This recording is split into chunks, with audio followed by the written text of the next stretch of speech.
Assalamualaikum warahmatullahi wabarakatuh. Perkenalkan, saya Heni Trihendardi, NRP 1011710010080. Di sini saya akan mempresentasikan proposal tugas akhir dengan judul pemanfaatan serbuk besi sebagai material self-healing aspal pada campuran laston lapis aus dengan pemanasan oven. Next.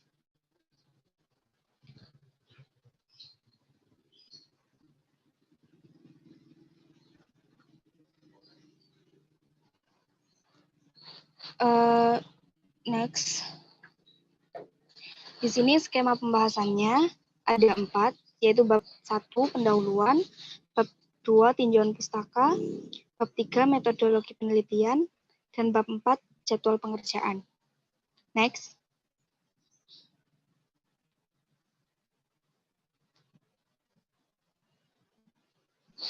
Nah, latar belakang dari penelitian ini yaitu peningkatan jumlah kendaraan di Indonesia yang tidak diimbangi dengan kualitas jalan yang memadai. Karena dari 542.000 km jalan yang ada, 37% diantaranya mengalami kerusakan. Nah, untuk itu, perlu adanya pengembangan teknologi jalan yang mampu memperbaiki diri sendiri untuk meningkatkan masa hidup dan mengurangi biaya perawatan. Di sini, saya berinisiatif mengaplikasikan serbuk besi sebagai material penunjang penyembuhan diri pada perkerasan laston lapis aus atau ACWC menggunakan metode pemanasan dengan bantuan oven. Next.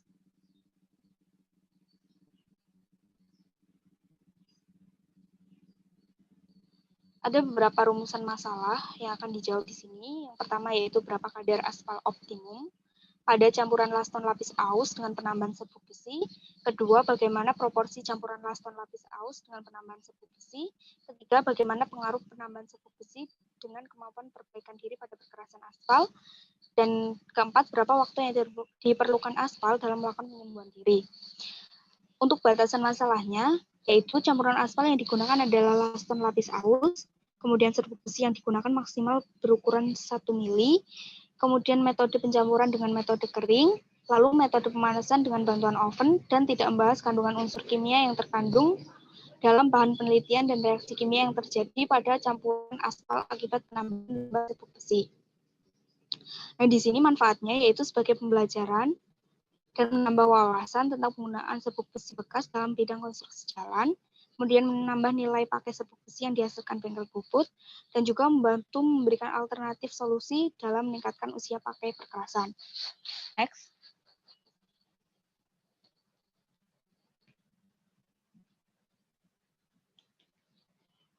Kemudian di bab 2 ada tinjauan pustaka, yaitu sedikit mengenai laston.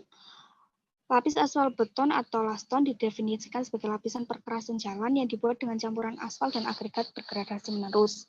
Di sini ada 3 jenis. Yang pertama ada laston lapis aus yang paling atas dengan tebal minimum 4 cm. Di bawahnya ada laston lapis antara dengan tebal minimum 6 cm. Dan paling bawah ada laston lapis pondasi dengan tebal minimum 7,5 cm. Next.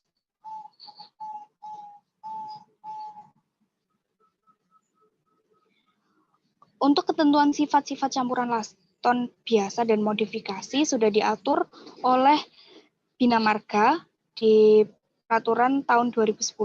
Next.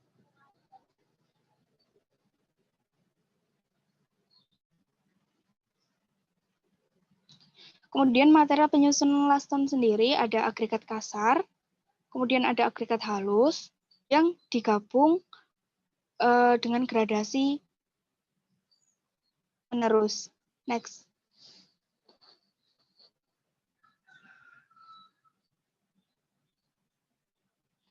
Kemudian ada juga aspal dengan kriteria sesuai yang diatur Bina Marga tahun 2018. Dan ada juga material tambahan yaitu serbuk besi yang berasal dari besi cor, hasil samping dari bengkel bubut. Next.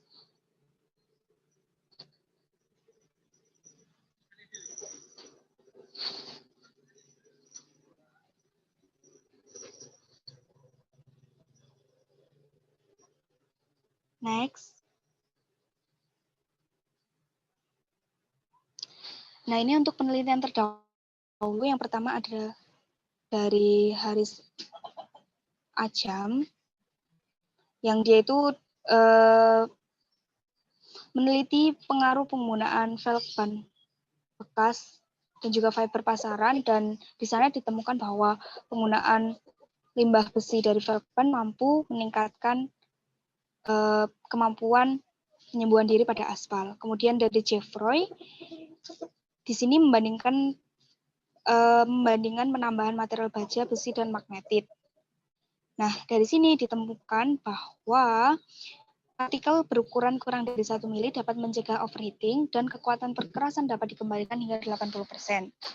Selanjutnya ada dari Zhu yang memicu proses penyembuhan menggunakan microwave dengan penambahan bubuk besi. Hasilnya didapat kesimpulan bahwa aspal yang dicampur dengan ferrit memiliki kapasitas yang lebih besar dibanding aspal biasa untuk ketahanan pada perambatan retak saat dilakukan pembebanan. Next.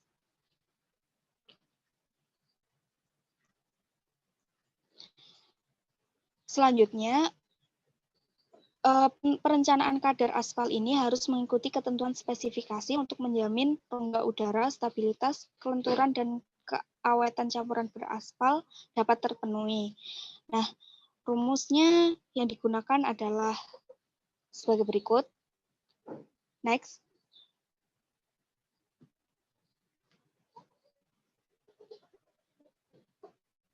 Untuk parameter ujinya, dari 3 pengujian, yang pertama ada pengujian Marshall, itu ada densitas, stabilitas, rongga dalam campuran, rongga dalam agregat, rongga terisi aspal, kelelehan atau flow, dan Marshall quotient. Lalu untuk pengujian indirect tensile strength, parameter ujinya ada 3, yaitu nilai kuat tarik tidak langsung, kuat tarik dalam kondisi basah, dan rasio kuat tarik tidak langsung. Yang terakhir ada pengujian XRD, ini digunakan untuk mengidentifikasi fase kristalin dalam material dengan cara menentukan parameter struktur kisi. Next.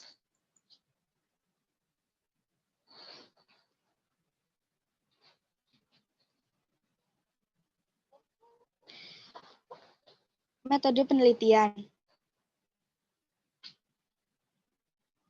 Di sini akan ditampilkan diagram alir penelitian. Yang pertama dimulai dengan tinjauan pustaka, kemudian persiapkan alat dan bahan, menentukan spesifikasi yang dipakai, lalu dilakukan pengecekan material untuk aspal dan agregat. Jika hasilnya memenuhi spesifikasi dan dilakukan uji material, dan jika memenuhi spesifikasi, maka dilanjutkan dengan pembuatan benda uji.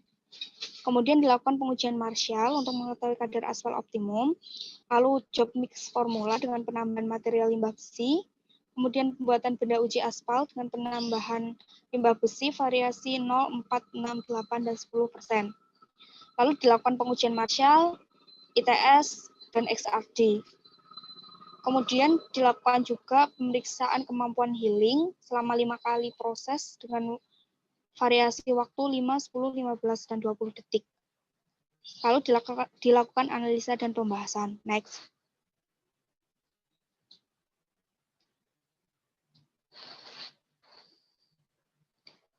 Di sini untuk peralatan uji aspalnya ada uji penetrasi, titik lembek, titik nyala, dan titik bakar, duktilitas, dan kehilangan berat dan berat jenis. Next. Untuk uji agregatnya, uji agregat, slide sebelumnya, ada analisa saringan, kemudian berat jenis, abrasi, kelekatan terhadap aspal, penyerapan air, dan soundness. Next.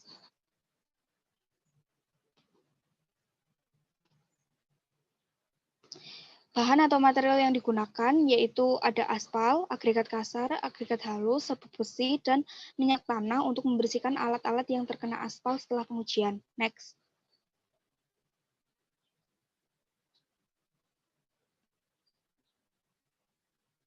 Selanjutnya, pembuatan benda uji aspal modifikasi ini sama seperti aspal konvensional bedanya terletak pada pencampuran material. Jika di konvensional itu dicampurkan bersamaan agregatnya dengan aspal, tapi di sini besinya harus dicampurkan terlebih dahulu dengan aspal sampai tertutup agar tidak menggumpal. Nah, itu dalam suhu 160 derajat Celcius. Jika sudah tercampur, baru dilanjutkan dengan agregat-agregat lain. Dan seterusnya sama seperti pembuatan aspal konvensional. Next.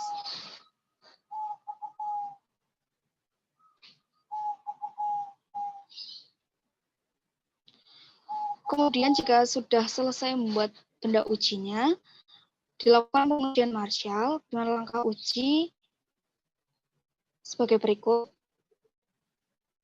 Di sini kita harus memastikan bahwa jarum dial sudah berada di angka 0 dan pembabanan dilakukan dengan kecepatan tetap.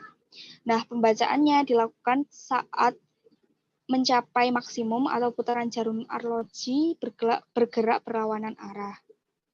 Jika sudah, dicatat nilai angka kelelehan dan ketahanan. Next. Kemudian ada pengujian indirect tensile strength untuk kondisi kering. Yang pertama harus dilakukan yaitu menghitung diameter masing-masing benda uji, lalu meletakkan benda uji pada alat penguji. Kemudian dilakukan pembebanan pada suhu 20 derajat Celcius, dan pembebanan ini dilakukan hingga mencapai nilai maksimum saat arloji berhenti dan berbalik arah.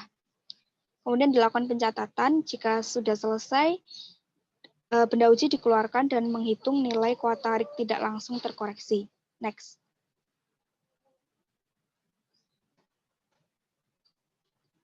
Untuk ITS kondisi basah atau ITS wet, ini sama dengan ITS dry, namun bedanya sebelum diuji, benda uji harus dimasukkan pada mesin vakum dengan isian air 20 derajat Celcius setinggi 20 mili dari permukaan benda uji.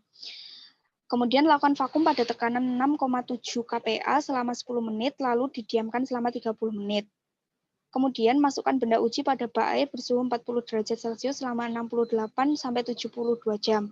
Kemudian baru bisa dilakukan pengujian seperti pengujian pada ITS dry. Next. Untuk pengujian XRD, langkah pengujiannya yang pertama kita harus mendeskripsikan secara umum kandungan benda uji yang akan dianalisis. Kemudian pastikan benda uji dalam keadaan kering dan bebas dari bahan pengotor. Lalu kita ambil dan kita masukkan dalam plastik beralas kertas yang dihancurkan sampai berbentuk bubuk. Kemudian benda uji itu diletakkan pada kaca preparat dan diberi nama kode. Selanjutnya, sampel dianalisis dengan tembakan XRD. Next.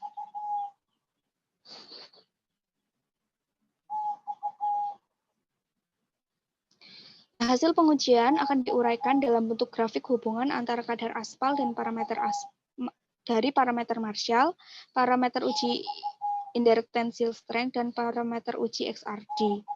Nah, di sini ada kerapatan campuran atau density, kemudian VIM, VFA, VMA, stabilitas, kelelehan, ada ITS dry, lalu ITS rasio, perbandingan ITS dry dan ITS wet, kemudian ada XRD.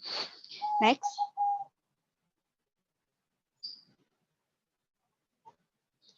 Bagian terakhir yaitu jadwal pengerjaan. Nah, untuk pengerjaan proposal ini dimulai sejak bulan Januari, minggu pertama, dan dilanjutkan dengan seminar proposal pada bulan Maret. Dan selanjutnya pengumpulan limbah besi atau serbuk besinya sudah dimulai dari sekarang, yaitu bulan Januari sampai akhir Februari. Kemudian pengujian agregat pada akhir Maret, penentuan kadar aspal pada awal April, job mix formula di bulan April, pembuatan benda uji tanpa penambahan material besi, dan dilanjutkan pengujian Marshall sampai akhir bulan April 2021. Lalu setelah itu, job mix formula lagi pada awal Mei, dilanjut dengan pembuatan benda uji dengan material serbuk besi, dan dilakukan pengujian sampai awal bulan Juli 2021 dan dilakukan analisa dan pembahasan sampai akhir Juli 2021 dan dilanjut dengan sidang TA dan pengumpulan laporan di akhir bulan Agustus. Next.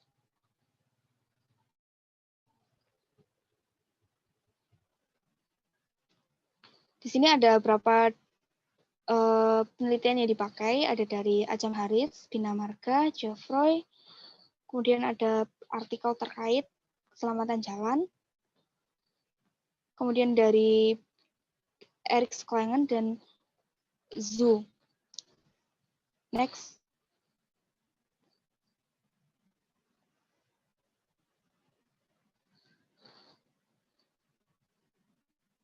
Ya, sekian presentasi dari saya.